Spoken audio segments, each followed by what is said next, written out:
It was 11:58 p.m. on a spooky night. The city of Chicago was deep in slumber. Only the tired yellow glow of streetlights stretched across the empty streets. With gusts of wind, old newspapers flew around in the darkness, as if some wandering spirit was searching for a path. In the distance, stray dogs barked, their howls echoing and deepening the stillness. Amidst this silence, Arav stood at a corner of a bus stop. He kept checking his watch, then his phone, then slipped it back into his pocket, only to take it out again. Sweat beaded on his forehead, and unease clouded his eyes. Frustrated, he muttered to himself, "Did my phone battery have to die tonight? And there's no signal at all, like everything vanished the moment I came here." The bus stop seemed unusually deserted. Arav paced nervously. Then, from the darkest corner beneath the bench, something stirred. An old beggar, dressed in tattered clothes, was crouched on the ground, tracing strange lines on the pavement with a piece of charcoal or stone. Startled, Arav stepped back. "Hey, sir, how long have you been here? I didn't notice you before." The beggar didn't lift his head, continuing his markings. "I've always been here. Before you and long after you, I'll be here," he said in a voice that sounded like a cracked bamboo flute, eerie and haunting. Arav hesitated. Do you know when the next bus will come? I need to get back to the city. It's late." The old man paused, slowly lifting his head. His face was wrinkled and weathered, but his eyes were completely white, as if blind or clouded by cataracts. The beggar laughed. The sound was like dry leaves rustling. "The bus will come today. It must. It has its hunger, you see." Arav frowned. "A hunger? What are you talking about, sir? Just tell me if the bus is coming or not." The beggar chuckled. "It will come. Number 77. The ride of death is sure to arrive." With that, he stood up and began to walk away. "Where are you going, sir?" Arav called out nervously. The beggar turned slowly, his eyes fixed on Arav without blinking. He said nothing, and within moments he dissolved into the thick fog, vanishing completely. Fear gripped Arav.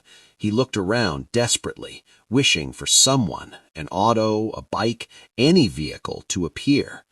The wind had grown colder, a chill that didn't just bite the skin, but settled deep in the bones. Suddenly, a roar cut through the silence. A heavy engine groaned like an old beast taking its last breaths. Through the fog, two dim yellow headlights approached slowly. It was a decrepit, ancient city bus, its paint faded and nearly unrecognizable. Dust and grime coated the windows so thickly that nothing inside was visible. Arav exhaled in relief. "At least it's a bus. Maybe it'll take me home."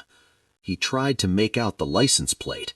Dust had nearly erased it, but he could barely read IL4 at the front.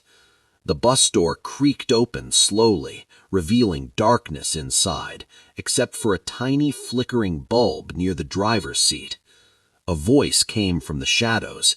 The conductor, with a dry, hollow tone, said, "Get in if you want.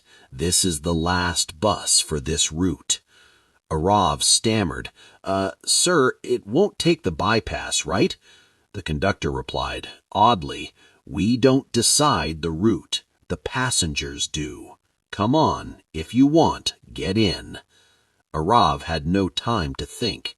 After standing nervously for hours, he climbed the steps.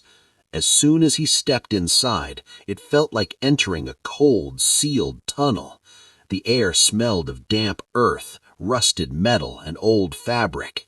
Seats were torn, springs exposed, and the windows were so dirty the outside city looked like faint shadows. Only 5 passengers were aboard, and the silence was deafening. Arav sat down in an empty seat. Across from him was a bride. Red sari, red and white bangles, Like this video, anklets subscribe to the jingling, her channel, veil and partially follow us slipped. for more She leaned amazing against the content. window, completely still, as if her breath had stopped. 2 seats ahead, a man sat, head bowed, motionless. Arav turned backward. At the far corner sat a young woman, shoulders slowly trembling as if she was silently crying. Arav thought, a bride at this hour? And a girl silently crying, and no one seems to notice. The bus started moving. Its engine groaned painfully. A passing streetlight illuminated the young woman. Arav noticed her sobs clearly, but no tears fell. Her cheeks were dry. Quickly he looked away, glancing at the elderly woman beside him. She wore a worn, damp shawl, her face hidden within. In her lap, something dripped, not water, but wet black dirt. The bus had left the city. Darkness surrounded them. Trees from dense forests passed on both sides. Arav's heart raced. He looked at the bride again. She sat motionless. Looking at the window, Arav saw his reflection, clear, but the bride's reflection was absent. Only the empty seat stared back. Shivering, he whispered, "This can't be." The girl's sobs grew louder. Arav mustered courage, turning to her. "Are you okay?" The sobs stopped suddenly. Silence fell. Slowly she whispered, "We've arrived."